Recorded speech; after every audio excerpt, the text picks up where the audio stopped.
Assalamualaikum Pak Muda, Mak Muda. Hari ini saya meneruskan video yang sebelumnya saya sampaikan kemarin yang ada di sini, video ini, yaitu tentang materi tentang kiamat spesial Ramadan.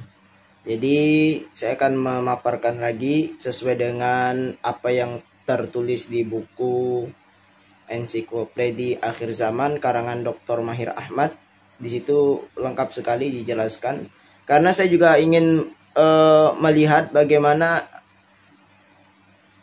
ingin merespon juga terkait dengan berita Dukhon 15 Ramadan yang menjadi viral dan memberikan berbagai tanggapan daripada masyarakat. Bahkan saya pernah melihat beritanya, ada satu warga yang berada di Pulau Jawa menjual properti miliknya senilai 1 miliar dan dijadikan sebagai, atau uang 1 miliar itu dibelikan bahan makanan untuk menghadapi Dukhon ya, sehingga ketika 15 Ramadan tidak terjadi apa-apa, akhirnya dia menyesal, akhirnya dia ya seperti itulah. Dan sebenarnya bagaimana sih kita merespon daripada berita-berita yang seperti itu? Karena di buku Ensiklopedia Akhir Zaman pun berita tentang 15 Ramadan Dukhon itu tidak ada. Tidak ada di Ensiklopedia Akhir Zaman.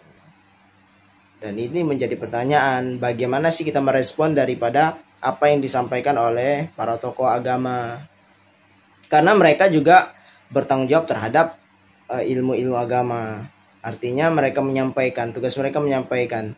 Sehingga bagaimana cara kita memahami saja daripada argumen dan statement yang disampaikan.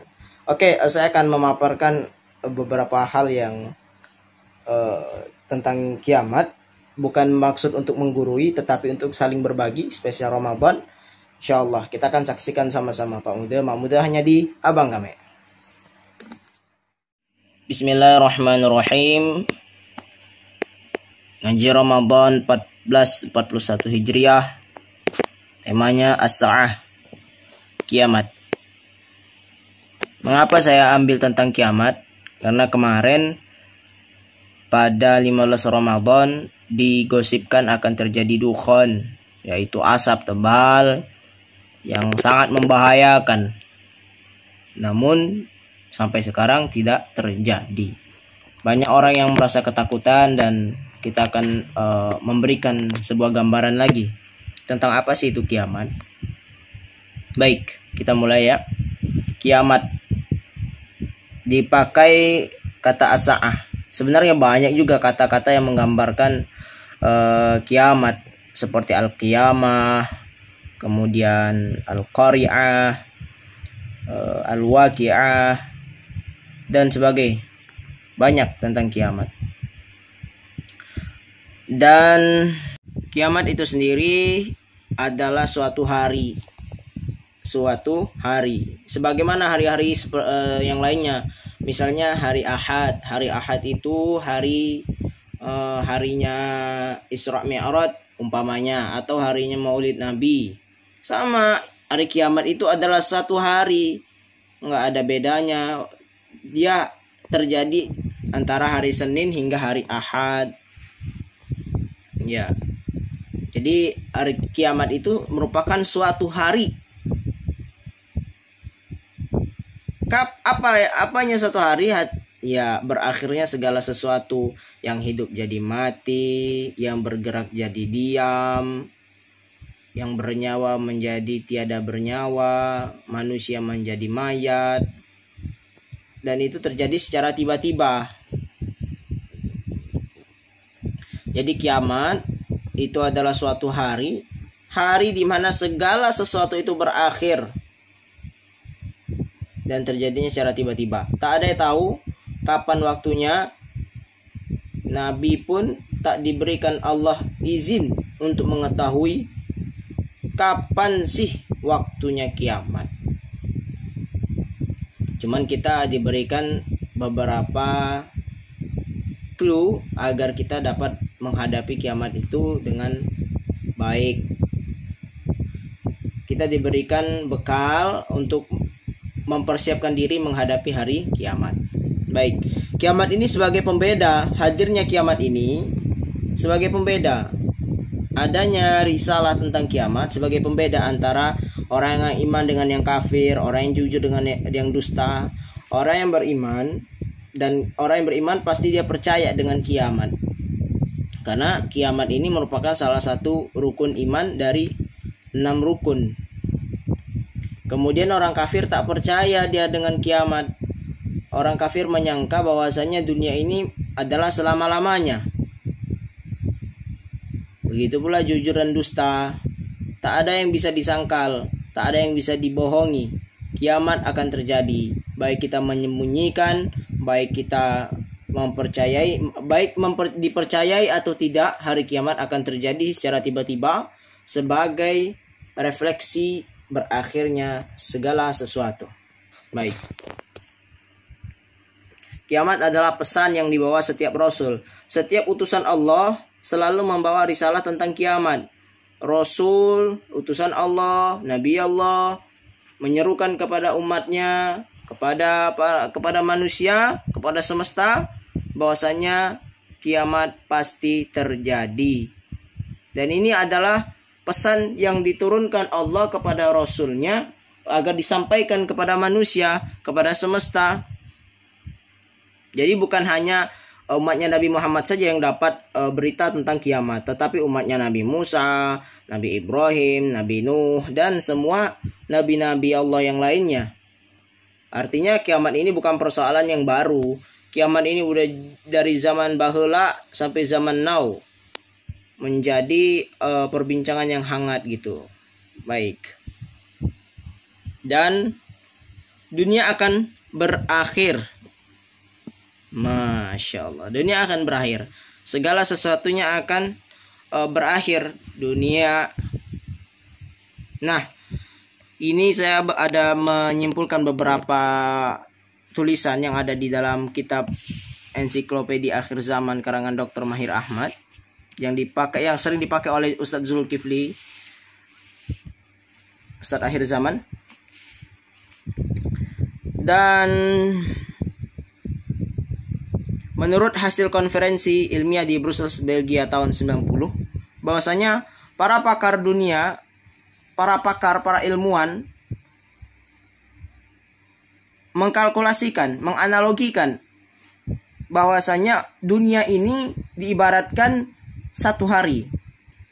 Jadi diciptakan pada pukul 00 dan akan berakhir pada pukul 24.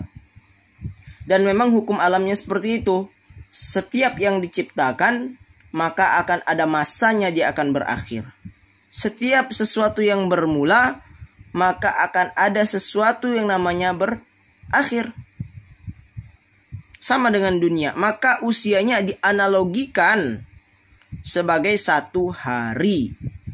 Nah, dianalogikan bukan berarti ini sesuatu hal yang fakta, tetapi ini bagian daripada analogi untuk sebagai upaya untuk memudahkan pemahaman kita tentang kehidupan dunia.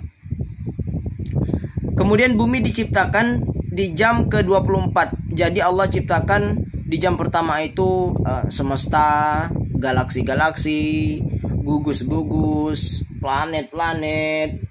Sementara bumi ini diciptakan Allah di 1 jam terakhir, di jam ke-24.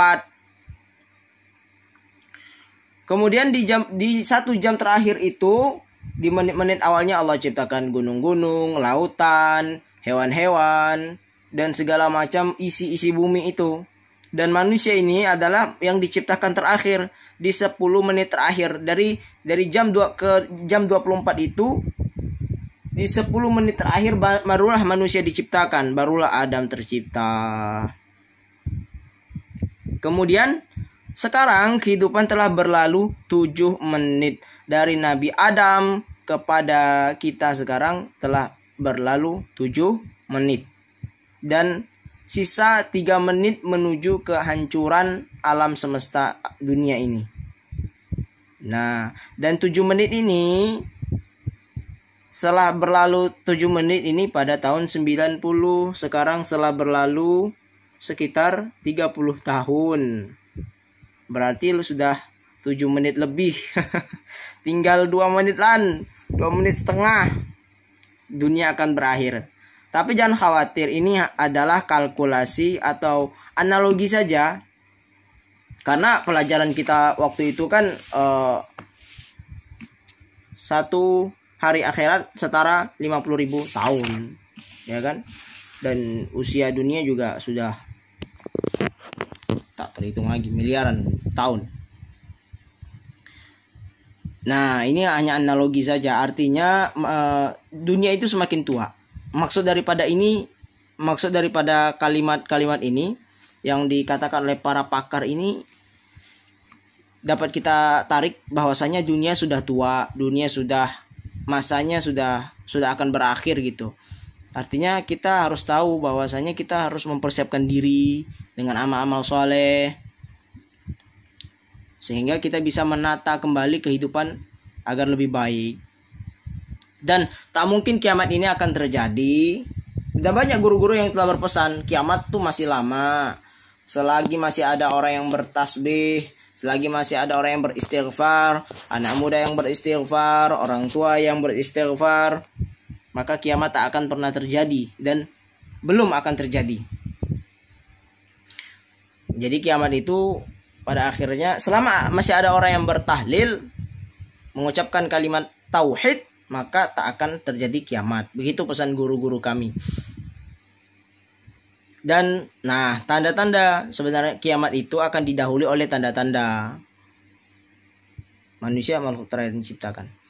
Oke, tanda-tanda itu adalah Dr. Mahir Ahmad juga membagi menjadi 3 tanda kiamat. Tanda sughra, tanda wusta, tanda kubra.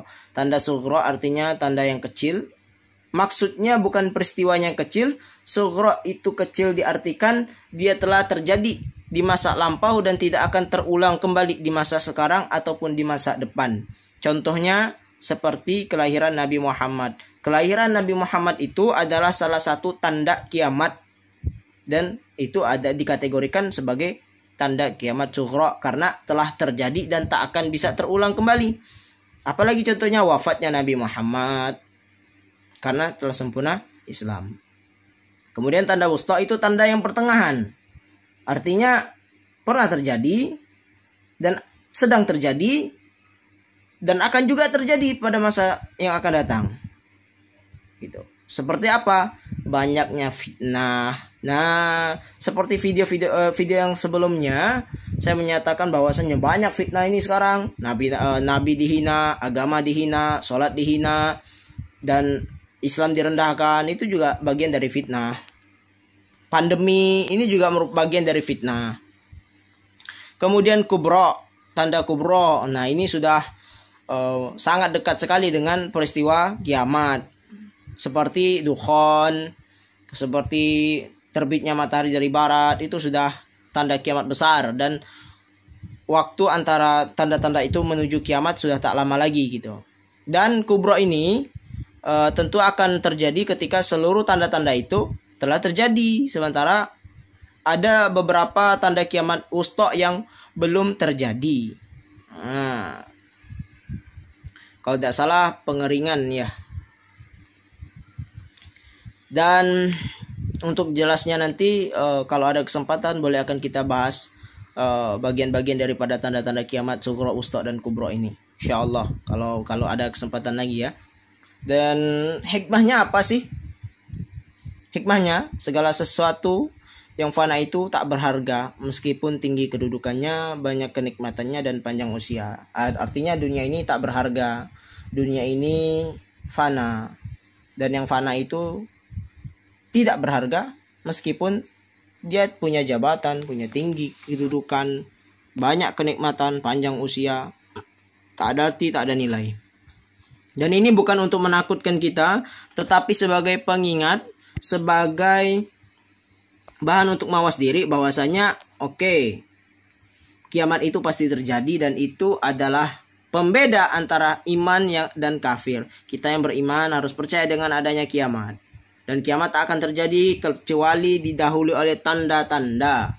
Dan kaitannya dengan 15 Ramadan dukhon kemarin, bahwasanya tak ada pembahasan 15 Ramadan itu dukhon dalam kitab ini. Tak ada. Karena kitab-kitab ini mengutip hadis-hadis yang memang bisa dipertanggungjawabkan.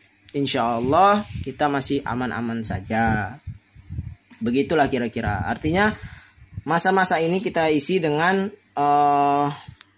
hal-hal yang baik. Insya Allah kita sama-sama berdoa dan mendoakan supaya kita bisa istiqomah untuk menjalani amal soleh. Wallahu a'lam. Barakallahu fikum. Demikian Pak Muda, Mak Muda, materi tentang hari kiamat, yang mana kita sebenarnya bukan maksud untuk menakut-nakuti, tetapi hanya sebagai pengingat. Karena orang-orang yang beruntung itu adalah orang-orang yang saling mengingatkan dalam kebenaran dan kesabaran. Kita tak tahu amal soleh mana yang diridhoi dan diterima Allah, maka teruslah berbuat baik. Jangan bosan jadi orang baik, karena ini bulan baik dan penuh dengan kebaikan. Maka kita tebarkan kebaikan itu kepada sesama, bahkan atau bisa lewat mana saja, baik dari video, baik dari amal soleh dan sebagainya. Terima kasih dari Abang Kame, mengucapkan selamat bertempur di pekan terakhir di penghujung Ramadan. Mudah-mudahan mendapatkan cita-cita mulia Lailatul Qadar dan merubah hidup kita. Karena kita tak bisa bertakwa tanpa taufik Allah, kita juga tak bisa mencegah kemungkaran tanpa kekuatan dari Allah. La haula wala quwata illa billah. Tiada daya, tiada upaya, tiada kekuatan kecuali apa yang telah diizinkan oleh Allah. Maka dengan mengingat hari kiamat, semoga kita lebih mawas diri bahwa segala sesuatu akan berakhir dan kita akan dimintai pertanggungjawaban. Maka kita harus mempersiapkan diri, bukan soal kapan waktunya, akan tetapi apa persiapannya. Barakallahu fikum. Assalamualaikum warahmatullahi wabarakatuh. Makasih Pak Muda, Pak Muda.